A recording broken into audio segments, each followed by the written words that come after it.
خیرات ملی ہے من وجهک المنیر لقد نور القمر، آپ کے حسین چہرے سے چاند کو روشن کر دیا گیا ہے۔ لا يمكن ثناء كما كان وصفه، میرے پیارے محبوب محمد عربی صلی اللہ علیہ وسلم کون سی زبان ہے اور کون سی کتاب ہے، کون سا لہجہ ہے اور کون سا مصنف ہے اور کون سا شاعر ہے جس سے آپ کی حق کے ثنا پوری ادا ہو سکے، بلکہ لا يمكن ثناء كما كان حقه، جیسی آپ کی تعریف کا حق ہے تو یہ کسی سے بھی ادا نہیں ہو سکتا ہے۔ جتنی تعریف کے آپ حقدار ہیں اور جو فضیلت، جو کمالات، جو معجزات اور اللہ رب العزت کی طرف سے جو بلندیاں آپ کو دے دی گئی ہے، لا يمكن الثناء كما كان حقه، تو آپ کی تعریف کسی سے بھی جو ہے پوری ادا نہیں ہو سکتی ہے۔ بس مختصر یہ ہے، لا يمكن الثناء كما كان حقه، بعد از خدا بزرگ توئی کا مختصر، بس آخری جملہ یہ ہے کہ خدا کے بعد اگر کسی کا درجہ ہے تو محمد عربی کا درجہ ہے۔ بعد از خدا بزرگ توئی قصہ مختصر، تعریف کا حق تو ادا نہیں ہو سکتا ہے، بس مختصر یہ ہے کہ خدا کے بعد آپ ہی کا مقام ہے۔ ہر ابتدا سے پہلے، ہر انتہا کے بعد، ہر ابتدا سے پہلے اور ہر انتہا کے بعد ذات نبی بلند ہے ذات خدا کے بعد، ہر ابتدا سے پہلے اور ہر انتہا کے بعد ذات نبی بلند ہے ذات خدا کے بعد۔ اور سنو، دنیا میں احترام کے قابل ہے جتنے لوگ، دنیا میں احترام کے قابل ہے جتنے لوگ، میں سب کو مانتا ہوں مگر مصطفیٰ کے بعد، میں سب کو مانتا ہوں مگر مصطفیٰ کے بعد۔ یہ وہ رشتہ ہے جس رشتے سے سارے رشتے جڑے ہوئے ہیں۔ جو تمہارا ہوا اس کو چاہنے لگے، جو تمہارا ہوا اس کو چاہنے لگے، جو تمہارا نہیں وہ ہمارا نہیں۔ یہ رشتہ ہے اور اسی پہ سارے رشتوں کی بنیاد ہے۔ میں سب کو مانتا ہوں مگر مصطفیٰ کے بعد۔ اس کا ترجمہ یہ ہے اور اس کا خلاصہ یہ ہے کہ جو حضور کے در سے جڑا ہوا ہے اور جس کے دل میں پیارے آقا کی محبت ہے اور جس کا سینہ ان کی محبت سے چمک رہا ہے، بس ہم انہیں رشتوں کو مانتے تھے۔ اور جو حضور سے ناآشنا ہے وہ ہمارا لگتا کوئی نہیں ہے۔ ہمیں ان سے کیا بھلا واسطہ، ہمیں ان سے کیا بھلا واسطہ جو تم سے ناآشنا ہوئے ہیں۔ پیارے آقا جنہوں نے اب تک بھی آپ کو نہیں پہچانا ہے تو پھر ہم بھی انہیں نہیں پہچانتے ہیں۔ ہم صرف ان کو پہچانتے ہیں جنہوں نے آپ کو پہچانا ہے۔ ہم ان سے محبت کرتے ہیں جو آپ سے محبت کرتے ہیں، اور ہم ان کی غلامی اور محبتوں کا دم بھرتے ہیں جو آپ کی محبت اور غلامی کا دم بھرتے ہیں۔ اور اس فہرست میں کتنے ابدال، کتنے غوث قلندر، کتنے ابدال، کتنے غوث قلندر، کتنے ایک تیرے عشق میں ڈوبے ہیں سمندر کتنے، ایک تیرے عشق میں ڈوبے ہیں سمندر کتنے۔ سرخرو ہے تو فقط تیرے غلاموں کے مقام، سرخرو ہے تو فقط تیرے غلاموں کے مقام، ورنہ گزرے ہیں زمانے میں سکندر کتنے، ورنہ گزرے ہیں زمانے میں سکندر کتنے۔ یہ وہ رشتہ ہے جس رشتے پہ سارے رشتے جڑے ہوئے ہیں اور جڑنا بھی چاہیے۔ وقت آیا تو صحابہ کرام نے اس رشتے کی خاطر خونی رشتوں کے لیے تلواریں اٹھائی تھی کہ جو حضور کا گستاخ ہے، اگر وہ میرا بیٹا بھی ہے تو میری تلوار ہے اور اس کی گردن ہے۔ اگر وہ گستاخ رسول ہے اور حضور کا نہیں بن پایا ہے تو پھر وہ جو بھی لگتا ہے ہمارا کوئی نہیں لگتا ہے۔ سارے رشتے اس رشتے سے جڑے ہوئے ہیں۔ جب صدیق اکبر رضی اللہ تعالیٰ عنہ کے پاس، صدیق اکبر رضی اللہ تعالیٰ عنہ کے پاس ان کے فرزند آئے اور کہا کہ ابو جان آپ جانتے ہیں کہ جب جنگ ہو رہی تھی تو آپ مسلمانوں کی طرف سے لڑ رہے تھے اور میں نے ابھی اسلام قبول نہیں کیا تھا، میں کافروں کی طرف سے لڑ رہا تھا، اور جنگ کے دوران آپ میری تلوار کے سامنے 3 مرتبہ آئے تھے، اور میں چاہتا تو سر قلم کر دیتا، اس لیے کہ میں آپ کے مخالف میں لڑ رہا تھا اور آپ اسلام والوں کی طرف سے لڑ رہے تھے، لیکن میں نے ہر بار یہ سوچ کے چھوڑ دیا کہ کچھ بھی ہو میرا باپ لگتا ہے، تو میں نے تلوار روک لیا، ورنہ آپ آئے تھے میری تلوار کی زد میں۔ صدیق اکبر رضی اللہ تعالیٰ عنہ نے جب یہ سنے تو کہا، بیٹے شکر اگر تو میری تلوار کے نیچے نہیں آیا ہے، اگر تو میری تلوار کی زد میں ایک مرتبہ بھی آ جاتا، بیٹا سمجھ کے کبھی نہ چھوڑتا، گستاخ رسول سمجھ کے سر قلم کر دیتا۔ تو سارے رشتے ہمارے اس رشتے سے جڑے ہوئے ہیں، جو تمہارا ہوا اس کو چاہنے لگے، جو تمہارا نہیں وہ ہمارا نہیں۔ ایک بزرگ انسان تھے، بڑی ان کی لمبی عمر ہو چکی تھی، اور میں نے پچھلے جمعہ اس کے رسول کا مضمون چھیڑا ہے، اور اسی تسلسل کو میں آگے بڑھانے کی کوشش کر رہا ہوں۔ بزرگ تھے، ایک لوتا ایک 12 سال کا ان کا بیٹا تھا، تو ہمیشہ اس کو ساتھ میں لے کر کھانا کھایا کرتے تھے، بڑی محبت تھی اس سے، اور وہی بڑھاپے کا آخری سہارا بھی تھا۔ ایک دن دسترخوان بچھایا گیا اور دسترخوان پہ کھانا لگایا گیا، یہ بزرگ باپ اور وہ نوجوان 12 سال کا بیٹا باپ کے سامنے بیٹھا ہے، اور دسترخوان پہ کدو پیش کیا گیا۔ دودھیا جسے ہم کہتے ہیں، یہ بڑی مبارک چیز ہے، حضور صلی اللہ علیہ وسلم نے اس کو پسند فرمائے ہیں، اور آقا علیہ السلام اس کو بڑے شوق سے کھایا کرتے تھے، اور اس کو کھانا سنت رسول صلی اللہ علیہ وسلم ہے۔ تسلسل میں ایک چھوٹا سا واقعہ مجھے یاد آ رہا ہے۔ ایک بزرگ تھے، ان کے ہاتھوں میں یہ چیرے جو پڑ جاتی ہے اور ہاتھ تڑپ جاتے ہیں تو اس سے خون بہتا تھا اور بڑی تکلیف ہوا کرتی تھی۔ بہت دن پریشان ہوئے، جگہ جگہ علاج کروائے، لیکن کچھ ان کو اس کے متعلق صحت یابی نہیں ہوئی۔ بڑے پریشان تھے کہ ان کا کیا کیا جائے، تو آقا علیہ السلام اپنی امت کی پریشانی دیکھنا پسند نہیں کرتے ہیں، وہ سب کی سنتے ہیں، سب کو نظر میں رکھتے ہیں کہ کیسے کہہ دوں کہ ان کو میرا خیال نہیں۔ آقا علیہ السلام ان کے خواب میں تشریف لائے اور کہا کہ ایسا کرو، یہ کدو لے لو اور اس کو باریک پیس کر اس کو اپنے ہاتھوں پہ ملا کرو تو تمہیں شفا نصیب ہو جائے گی۔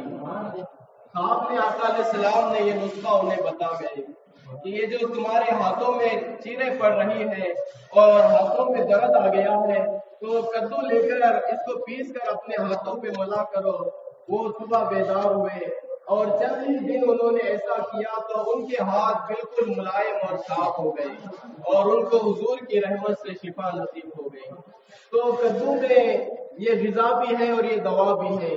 دل کی بہت ساری بیماریوں کا علاج کدو میں رکھا گیا ہے، بہت سے اس کے فائدے ہیں۔ آقا علیہ السلام کی جب کوئی دعوت کرتا اور وہ کدو اگر پکا لیتا تو حضور بڑے خوش ہوتے، اور سالن کے اندر سے حضور تلاش کر کے کدو تناول فرمایا کرتے تھے۔ یہ دودھیا ہم اس کو عام لغت میں کہتے ہیں، لوکی بھی اس کو کہا جاتا ہے، تو اس کو بڑی اہمیت حاصل ہے سبزیوں میں۔ تو میں واقعہ سنا رہا تھا کہ وہ بزرگ بیٹھے اور ان کا 12 سال کا ایک بیٹا بیٹھا تھا، وہ ان کے بڑھاپے کا آخری سہارا تھا۔ اب دسترخوان پہ کدو لایا گیا تو یہ بڑے شوق سے کدو کھانے لگے، اس لیے کہ یہ سنت رسول صلی اللہ علیہ وسلم ہے۔ تو وہ بیٹے نے کہا کہ ابو جان یہ کدو میں نہیں کھاتا ہوں۔ کہا بیٹے تم کیوں نہیں کھاتے ہو؟ کہا کہ مجھے نہیں پسند ہے۔ تو انہوں نے کہا کہ اللہ کے رسول صلی اللہ علیہ وسلم اسے پسند فرمایا کرتے تھے۔ تو بیٹے نے پھر کہا کہ مجھے تو نہیں پسند ہے۔ کہا پھر رکو، وہ اندر گئے، ننگی تلوار لے کر آئے اور بیٹے کی گردن سر سے جدا کر دی اور کہا کہ تو ہوتا کون ہے؟ جس چیز کو میرے رسول نے پسند کر لیا ہے تو اسے ناپسند کرنے والا کون لگتا ہے؟ اور اس کا سر جدا کر دیے۔ کہا تو لاکھ میرا کوئی لگتا ہوگا، بڑھاپے کا سہارا ہوگا، جب میں نے تجھے بتا دیا ہے کہ اللہ کے رسول نے اسے پسند کیا ہے، اس کے باوجود تیری یہ جرأت کہ تو کہہ رہا ہے کہ میں اسے پسند نہیں کرتا ہوں۔ ہماری ساری پسندیں محمد عربی کی پسند پر ہے، اور ہماری طبیعت نہ بھی چاہتی ہو اور ہم اگر سن لیں کہ حضور نے اس چیز کو پسند کیا ہے تو ہمیں اسے پسند ہی کرنا ہوگا، اس لیے کہ وہ ہمارے نبی لگتے ہیں، ہماری جانیں ان پہ قربان ہے۔ تو یہ پسند اور ناپسند کیا ہوتی ہے؟ ہماری اولادیں ان پہ قربان ہے، ہماری جاہ و حشمت اور عزتیں ان پہ قربان ہے، ہمارا تن من دھن اور ایک ایک ساتھ محمد عربی کی ذات پہ قربان ہے۔ بلکہ ہم پیدا اس لیے ہوئے ہیں کہ مصطفیٰ جان رحمت کی ناموس پر شہید ہو جائے، اور جب ان کی عزت کا معاملہ آئے تو ہم اپنی جان لٹا دیں۔ ہماری ساری عزتیں محمد عربی کا صدقہ ہے، ہمارا سارا وقار محمد عربی کا صدقہ ہے، ہماری ساری دولتیں محمد عربی کا صدقہ ہے، ہماری اولادیں محمد عربی کا صدقہ ہے، اور کائنات میں جو بھی نعمت ملی ہے میرے رسول کے قدموں کا صدقہ ہے۔ حضور اکرم علیہ الصلوۃ والسلام گزر رہے تھے۔ میں یہ واقعات آپ کو سن کے بھول جانے کے لیے نہیں سنا رہا ہوں، کہ اس لیے سنا رہا ہوں کہ عشق رسول کے جذبے دل میں پیدا ہو جائے، اور سرخ روی اور بلندی آپ کے دامن میں بھی سمٹ آئے۔ ان کو دل کے کانوں سے سنیں اور دیکھیں کیسے انداز ہمارے بزرگوں کے تھے آقا علیہ السلام سے محبت کرنے کے۔ آقا دو جہاں علیہ السلام ایک مرتبہ ایک راستے سے گزر رہے تھے، اور ہمیشہ آقا علیہ السلام کے ساتھ اللہ کے حبیب صلی اللہ علیہ وسلم کے ساتھ صحابہ کرام ہوا کرتے تھے۔ تو چند صحابہ کرام بھی آپ کے اطراف میں چل رہے تھے۔ سرور انبیاء علیہ السلام ایک راستے سے گزرے، وہاں ایک گنبد نما مکان بنا ہوا تھا۔ تو آقا دو جہاں علیہ السلام نے اس مکان پر نظر ڈالی، اور حضور نے پوچھے کہ یہ کس کا گھر ہے، کس کا مکان ہے؟ تو صحابہ کرام نے کہا کہ یا رسول اللہ صلی اللہ علیہ وسلم، یہ فلاں فلاں صحابی کا گھر ہے۔ تو آقا علیہ السلام نے اس گھر پر نظر ڈال کر آگے کی طرف گزر گئے، اور کوئی مظاہرہ آپ نے اس گھر کے بارے میں نہیں فرمائے۔ کچھ چہرے پہ ناپسندی کے آثار تھے حضور کے، یعنی کہ حضور نے جب اس گھر کو دیکھے تو چہرے مبارک پر ایسا لگ رہا تھا کہ حضور کو یہ گھر پسند نہیں آیا ہے۔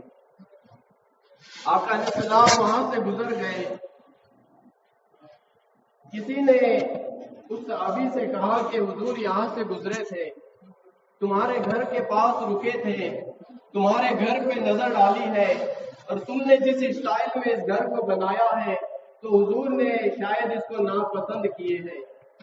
انہوں نے کدال اٹھائی اور سارا گھر گرا دیا اور مٹی کا ملبہ اسے بنا دیا۔ اب چند دنوں کے بعد آقا علیہ السلام پھر وہاں سے گزرے،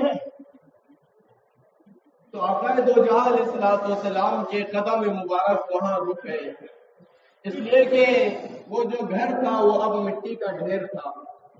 تو حضور صلی اللہ علیہ وسلم نے اپنے صحابہ کرام سے پوچھے کہ اے میرے صحابیوں، یہاں ایک گھر بنا ہوا تھا، چند دن پہلے ہم یہاں سے گزرے تھے، اور آج یہ مٹی کا ڈھیر نظر آ رہا ہے، کیا بات ہے؟ تو صحابی کہنے لگے کہ اے اللہ کے حبیب صلی اللہ علیہ وسلم، وہ آپ پہلے جب گزرے تھے تو آپ نے اس کو ناپسند کیے، کسی نے اس صحابی کو بتا دیے کہ حضور نے آپ کے گھر کو ناپسند کیے ہیں، تو انہوں نے کدال لے کر گھر گرا دیے اور مٹی کا ملبہ بنا دیے۔ آقا علیہ السلام نے ان کو بلائے اور کہا کہ تم نے ایسا کیوں کیا ہے؟ تم نے یہ گھر توڑ دیے ہو اور یہ مٹی کا ڈھیر نظر آ رہا ہے۔ تو انہوں نے کہا یا رسول اللہ صلی اللہ علیہ وسلم، ہم اس گھر میں کیسے رہ سکتے ہیں جس کو آپ نے ناپسند کیا ہے؟ میں نے بس سنا تھا کہ آپ نے ناپسند کیا ہے، آپ سے انہوں نے اپنے کانوں سے بھی نہیں سنا حضور کی زبانی، بس کسی صحابی نے بتا دیے تھے کہ حضور نے ناپسند کیے ہیں اور انہوں نے گھر کا گھر گرا دیے۔ تو یہ صحابہ کرام اور بزرگان دین کے جذبے تھے کہ بس جس کو حضور نے پسند کر دیے وہ چیز رکھ لی، اور جو ناپسند کر دیے زندگی بھر کے لیے اسے چھوڑ دیا۔ ایک شخص جو ہے آقا علیہ الصلوۃ والسلام کی بارگاہ میں آیا اور حضور سے ملاقات کے لیے وہ سامنے آ کر بیٹھا۔ صحابہ کرام بیٹھے تھے، آقا علیہ الصلوۃ والسلام کے سامنے جب وہ آ کر بیٹھا تو حضور نے اس سے چہرے مبارک پھیر لیے۔ وہ جس طرف حضور نے چہرہ پھیرے تھے وہ وہاں سے اٹھا اور اس طرف بیٹھ گیا۔ جب وہ اس طرف آیا جس طرف حضور کا چہرہ مبارک تھا تو آقا علیہ السلام نے پھر دوبارہ اس سے چہرے مبارک پھیر لیے۔ تو وہ بہت پریشان ہوا کہ حضور میری طرف نظر رحمت کیوں نہیں کرتے ہیں، کیا بات ہے کہ حضور مجھ سے ناراض ہے اور مجھے دیکھنا بھی پسند نہیں کرتے ہیں۔ بحرین سے یہ شخص آیا تھا، بحرین سے۔ تو اس نے پوچھا صحابہ کرام سے، کیونکہ صحابہ کرام آقا علیہ الصلوۃ والسلام کے مزاج مبارکہ سے واقف تھے، یہ حضور کی صحبت میں رہا کرتے تھے اور حضور کے ابروں کا اشارہ بھی انہیں پتا تھا کہ حضور کیا کہنا چاہتے ہیں۔ حضور کے چہرے مبارک کو دیکھ کر یہ پہچان لیتے تھے کہ آقا علیہ السلام کس مزاج میں ہے۔ تو صحابہ کرام نے اسے فرمایا کہ یہ ہاتھ میں جو تو نے سونے کی انگوٹھی پہن کر آ گیا ہے، تو سونا مصطفیٰ جان رحمت کی شریعت میں مردوں کے لیے حرام ہے، اور تو نے صاحب شریعت کے سامنے حرام کام کیا ہے، یعنی کہ اپنے ہاتھ میں سونے کی انگوٹھی پہن کر رسول اللہ کے سامنے بیٹھا ہے، تو اسی وجہ سے حضور تجھ سے ناراض ہے۔ تو اس شخص نے جب یہ سنا تو کہا کہ اس وجہ سے حضور مجھ سے ناراض ہے، تو اس نے وہ انگوٹھی نکالی اور اس کو پھینک دیا، اور پھر حضور کے سامنے آ کر بیٹھا اور کہا کہ آپ اس انگوٹھی سے مجھ سے ناراض تھے کہ سونے کی انگوٹھی میں نے پہن کر آ گئی تھی تو میں نے اسے پھینک دیا ہے۔ اور آقا علیہ الصلوۃ والسلام نے پھر ان کی طرف نظر رحمت فرمائی۔ تو پھر بعد میں کیا ہوا، وہ انگوٹھی جو انہوں نے پھینک دی تھی سونے کی انگوٹھی، تو سب محفل جب ختم ہوئی سب اپنے گھروں کو جانے لگے، تو یہ شخص بھی اٹھا اور سیدھے جانے لگا، اس نے انگوٹھی دوبارہ نہیں اٹھائی۔ صحابہ کرام نے فرمایا کہ وہ انگوٹھی لے کے جاؤ، تمہاری انگوٹھی جو تم نے پھینک دی ہے تو اسے گھر لے جاؤ، تم نہیں پہن سکتے، تمہاری گھر کی عورتوں کے لیے سونا جائز ہے، وہ تو پہن سکتی ہے۔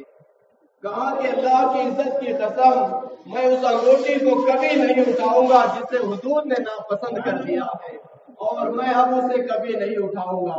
تو یہ صحابہ کرام کا مزاج تھا، حضور صلی اللہ علیہ وسلم کی شریعت پر اور آپ کے ادب مبارک پر جو چلنے والے لوگ تھے وہ اس طرح حضور سے ٹوٹ کر محبت کیا کرتے تھے اور اس طرح ان کو مقام اور مرتبے ملا کرتے تھے۔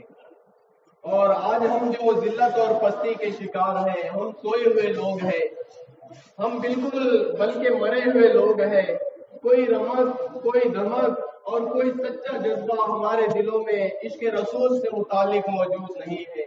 حضور کی باتیں سن کر لوگ پہلے مچل جایا کرتے تھے اور چہروں پر خوشیاں پھیل جایا کرتی تھی، لیکن کس قدر دین سے بیزار نظر آتا ہے، کس قدر دین سے بیزار نظر آتا ہے، صاف چہرے سے گناہگار نظر آتا ہے۔ کہ گناہوں کی کثرت، عیاشیوں کی کثرت، بدعمالیوں کی کثرت، بے دینی کی کثرت نے ہمیں کہیں کا نہیں چھوڑا ہے، اور ہم ان راہوں کے مسافر اب بننا بھی نہیں چاہتے ہیں جن راہوں پر ہمارے بزرگان دین گزرے ہیں۔ بڑی کٹھن راہیں ہوتی ہے، اتنا آسانی سے کچھ نہیں ملتا ہے، اپنے آپ کو بڑا محنتوں سے گزارنا پڑتا ہے، مشقتوں سے گزارنا پڑتا ہے، اور بہت ساری اکتاہٹیں شیطان کی طرف سے دین کی راہوں میں آتی رہتی ہے۔ کوئی وظیفہ پڑھنے کے لیے بیٹھو، یا مسجد میں آنے کے لیے قدم بڑھاؤ تو اکتاہٹیں آتی ہے، بے چینیاں ہوتی ہے، یہ شیطان کی طرف سے وار ہوتے ہیں۔ جو لوگ ان سے لڑنا سیکھ لیتے ہیں وہ کامیاب ہو جاتے ہیں۔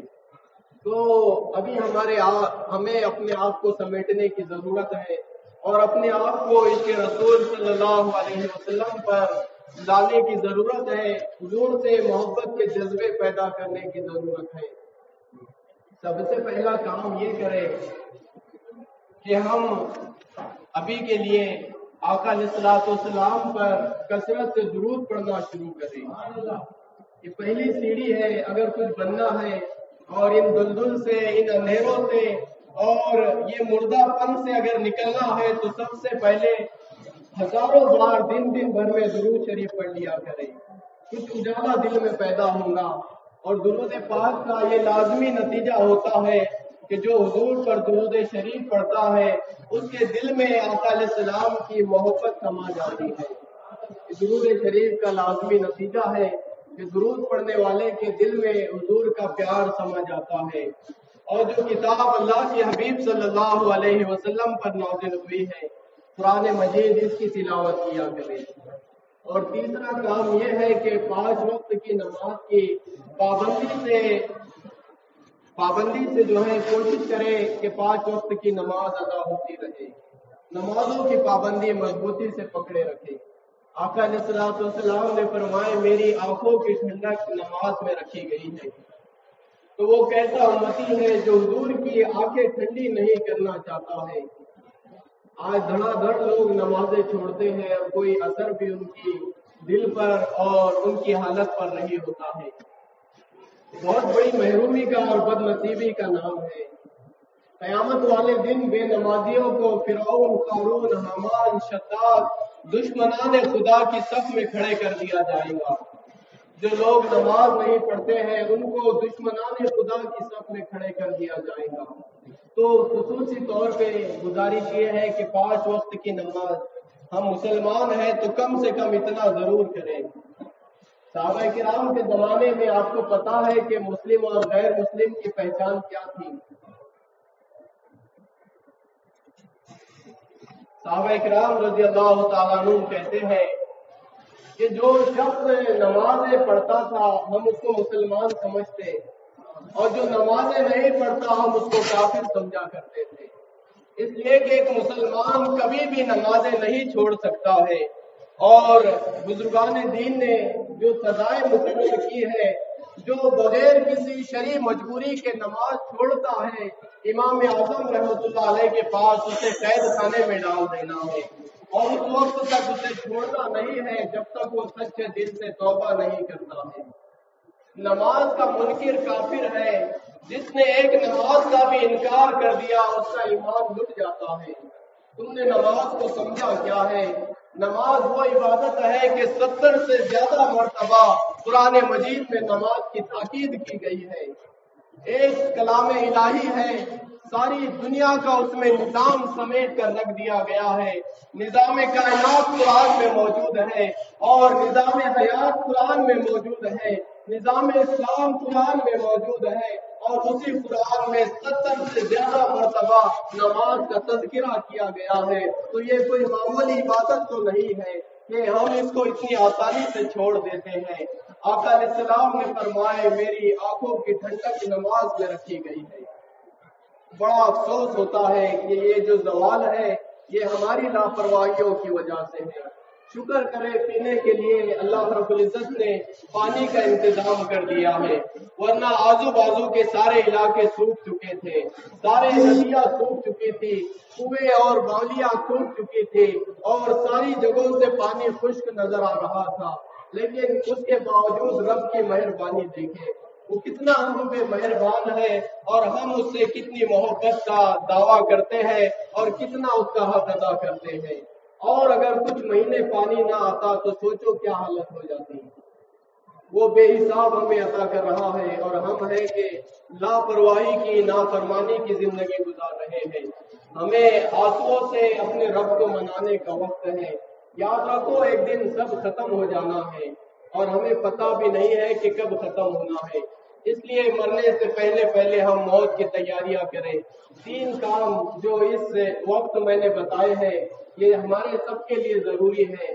درود شریف کثرت سے پڑھا کریں، نماز 5 وقت کی پابندی سے ادا کریں، اور جن لوگوں کو قرآن مجید پڑھنا آتا ہے قرآن کی تلاوت کثرت سے کیا کریں، اور جو قرآن پڑھنا نہیں جانتے ہیں وہ جو پڑھنے والے لوگ ہیں ان سے قرآن سماعت کیا کریں، یا جو تمہیں سورہ یاد ہے۔ اللہ کے پیارے آقا علیہ السلام نے فرمائے کہ قرآن مجید کے متعلق سورہ اخلاص سے متعلق بات کی گئی ہے کہ قل هو اللہ احد، یہ سورہ اخلاص جو 3 مرتبہ پڑھ لیتا ہے اس کو مکمل ایک قرآن کے برابر ثواب دیا جاتا ہے۔ تو کوشش کریں قرآن کی تلاوت کریں، 5 وقت کی نماز کی پابندی کریں، اور درود شریف کی کثرت کریں، انشاءاللہ حالات سدھر سکتے ہیں اور زندگیوں میں انقلاب آ سکتا ہے۔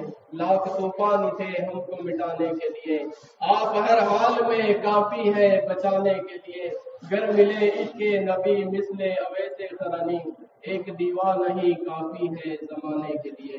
وما علینا الا البلاغ۔